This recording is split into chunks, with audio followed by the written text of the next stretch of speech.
پھر میں نے سوچا کہ پھوپھو کو ساری حقیقت بتا دیتا ہوں، شاید وہ میری کوئی مدد کر سکے کہ آخر معاملہ کیا ہے۔ اتفاق سے اسی وقت میری پھوپھو آ گئی۔ مجھے پریشان دیکھ کر انہوں نے وجہ پوچھی تو میں نے انہیں ساری بات بتا دی۔ میں نے کہا کہ آپ نے میری شادی کیسی لڑکی سے کر دی ہے؟ مجھے تو اس لڑکی کا کردار مشکوک لگ رہا ہے، عجیب و غریب حرکتیں کرتی رہتی ہے۔ پھوپھو نے پوچھا کیسی حرکتیں؟ میں نے کہا کہ سارا دن اور ساری رات جب دیکھو تو نہاتی رہتی ہے، 24 گھنٹوں میں شاید 10 بار نہانے جاتی ہے اور 2 3 گھنٹے نہاتی ہے، اور جب نہا کر آتی ہے تو کمرے کی صفائی شروع کر دیتی ہے، جبکہ آپ خود دیکھ رہی ہیں کہ گھر میں صرف ہم 2 ہی ہیں۔ آپ تو اوپر رہتی ہیں، گھر میں مٹی تک نہیں ہوتی، ساری کھڑکیاں اور دروازے ہر وقت بند رہتے ہیں۔ کیا وہ سمجھتی ہے کہ میں اندھا ہوں یا بے وقوف ہوں؟ مجھے کچھ دکھائی نہیں دیتا، مجھے کچھ سمجھ نہیں آ رہا۔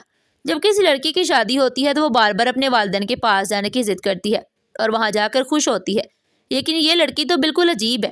میں اسے اس کے والدین کے گھر جانے کا کہتا ہوں تو منہ بنا لیتی ہے اور کہتی ہے کہ مجھے وہاں نہیں جانا، مجھے یہاں رہنا ہے۔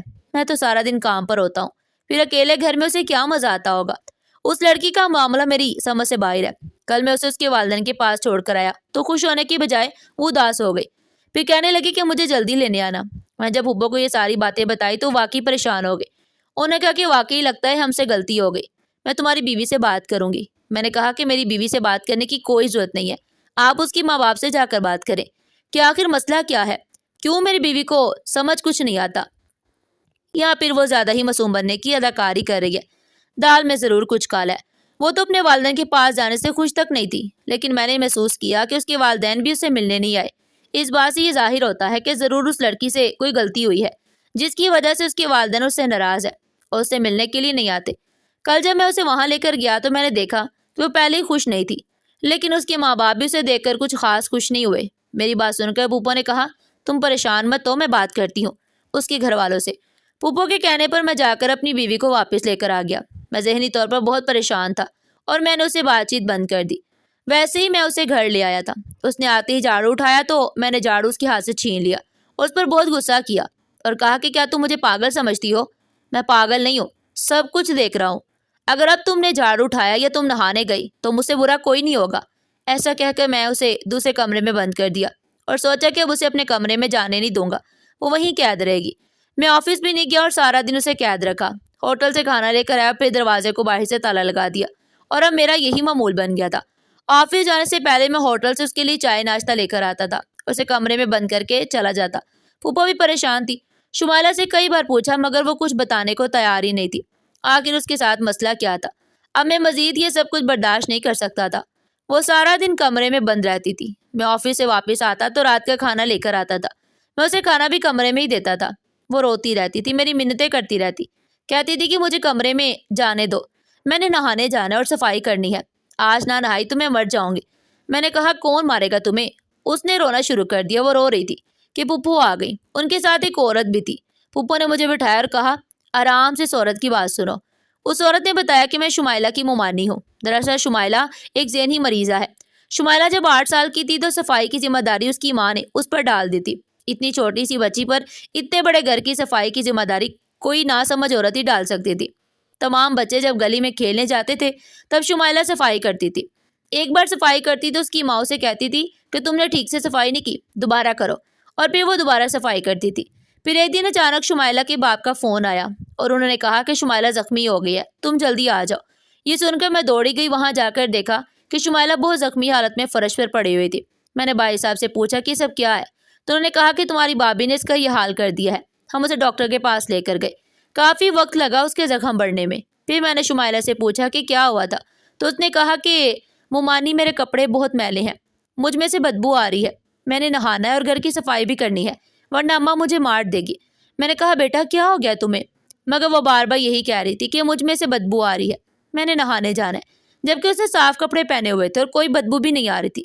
جب وہ ٹھیک ہو گئی اور ہم اسے ہسپتال سے گھر لے کر آئے، گھر آتی اس نے کمرے کی صفائی کی اور نہانے چلی گئی۔ پھر وہ 2 گھنٹے تک نہاتی رہی۔ میں سمجھ چکی تھی کہ بچی کے دماغ پر اثر ہو گیا ہے۔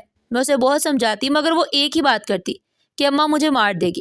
پھر شمائلہ کے باپ نے بتایا کہ اصل میں اس دن اس نے گھر کی صفائی نہیں کی تھی اور بچوں کے ساتھ کھیلتی رہی، جس کی وجہ سے اس کے کپڑے گندے ہو گئے اور پسینے کی وجہ سے اس میں سے بدبو آ رہی تھی، جس پر اس کی ماں نے اسے بہت مارا۔ میں اسی وقت سمجھ گئی تھی کہ شمائلہ کے لاشعور میں یہ بات بیٹھ گئی ہے کیونکہ اس عمر میں جو چیز بچوں کے ذہن میں بیٹھ جائے وہ آسانی سے نہیں نکلتی۔ میں نے شمائلہ کے باپ سے کہا کہ بچی کا نفسیاتی علاج کروائیں۔ وہ نفسیاتی مریضہ بن گئی ہے، لیکن وہ اپنی دنیا میں مگن رہے اور انہوں نے اس کا علاج نہیں کروایا۔ مجھے اس بات کی بہت فکر رہتی تھی، لیکن مجھے معلوم نہیں تھا کہ وقت کے ساتھ ساتھ اس کی بیماری اتنی بڑھ جائے گی کہ شادی کے بعد بھی وہ یہی سب کرے گی۔ اب مجھے بات سمجھ آ گئی تھی کہ بچپن کا یہ خوف اس کے ذہن میں بیٹھ گیا تھا اور میں اس معصوم لڑکی کو بد کردار سمجھ رہا تھا۔ میں نے اسے کمرے میں بند رکھا۔ اس بات کا مجھے بہت افسوس ہوا۔ میں نے اسے کمرے سے نکالا اور اسے معافی مانگی۔ اسے اپنے کمرے میں لے جا کر بڑے پیار سے سمجھایا، پھر اپنے ہاتھ سے کھانا کھلایا، اس کا علاج کروایا۔ میں نے ڈاکٹر کو اس کی ساری حقیقت بتا دی۔ ڈاکٹر نے بتایا کہ یہ سب اس کے ذہنی صدمے کی وجہ سے ہوا ہے۔ اگر علاج جاری رکھا جائے تو وہ ٹھیک ہو سکتی ہے۔ 1 سال کے مسلسل علاج کے بعد میری بیوی بالکل ٹھیک ہو گئی۔ اب وہ میرے ساتھ گھومنے بھی جاتی ہے، 2 گھنٹے نہیں نہاتی، اور ایک خوشخبری یہ ہے کہ وہ اب امید سے ہے، وہ ماں بننے والی ہے اور میں باپ بننے والا ہوں۔ آج میری زندگی بہت خوشحال ہو گئی ہے۔ آخر میں یہی کہوں گا کہ بچپن میں اپنے بچوں کا خیال رکھے۔ یہ عمر ان کے کھیلنے کی ہوتی ہے۔ ڈانٹنے کی بجائے بچوں کو پیار سے سمجھائے تاکہ وہ ذہنی دباؤ کا شکار نہ ہو۔ ناظرین، آپ کو ہماری آج کی کہانی کیسی لگی؟ کمنٹ سیکشن میں اپنی قیمتی رائے کا اظہار ضرور کیجیے گا۔ پھر ملتے ہیں ایک نئی سبق آموز کہانی کے ساتھ۔ تب تک کے لیے اللہ حافظ۔